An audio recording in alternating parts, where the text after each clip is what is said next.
La Côte d'Ivoire a quand même mis en place un système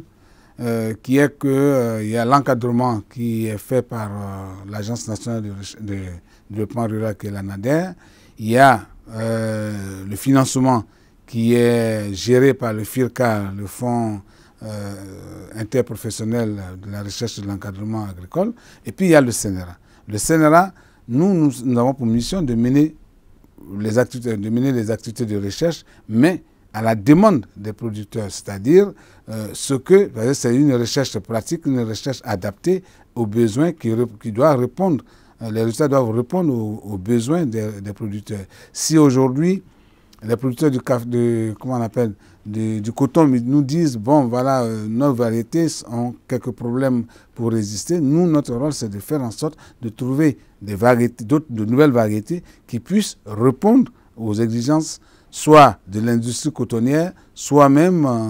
de la productivité au niveau des producteurs eux-mêmes.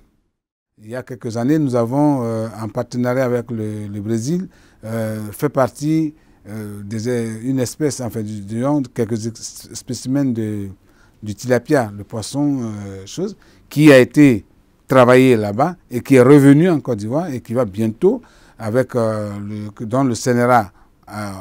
qu'on a confié au CNRA, pour justement le réadapter et pouvoir le réintroduire dans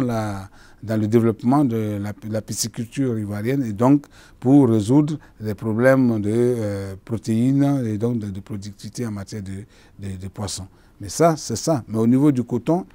c'est également la même chose. Aujourd'hui, nous avons réussi à reprendre la chaîne de reproduction et de production de semences qui avait été complètement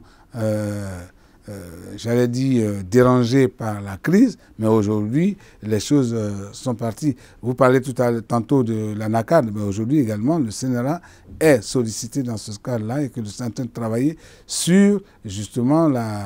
l'amélioration variétale et de cette variété pour que nous puissions avoir une productivité beaucoup plus grande, mais également surtout au niveau de la noix d'acajou, qui chez nous elle est un peu moins grosse, donc il faut qu'on puisse faire en sorte qu'elle soit plus grosse, donc plus adaptée à l'industrie sur l'anacarde par exemple. Donc ça c'est ce que nous faisons régulièrement, mais en même temps il faut également dans le cadre de la préservation de la fertilité des sols, puisque de toute façon quand pendant longtemps vous travaillez sur des sols, c'est sûr et certain que les plantes tirent tout ce qu'il faut du sol, mais il faut maintenir cette fertilité. Et donc ça aussi, ça fait partie des choses que nous faisons dans nos équipes, sur lesquelles nos équipes travaillent. Et c'est pour cela que nous sommes d'ailleurs en partenariat avec d'autres pays comme le Maroc, et sur lesquels nous sommes en train de monter un projet pour travailler sur la carte de fertilité des sols de Côte d'Ivoire pour qu'on puisse justement optimiser au mieux les engrais qu'on donne, parce que il ne faut pas donner l'engrais pour donner, mais il faut pouvoir savoir tel sol, qu'est-ce qu'il a réellement besoin pour qu'on puisse le donner, pour qu'on soit plus efficace.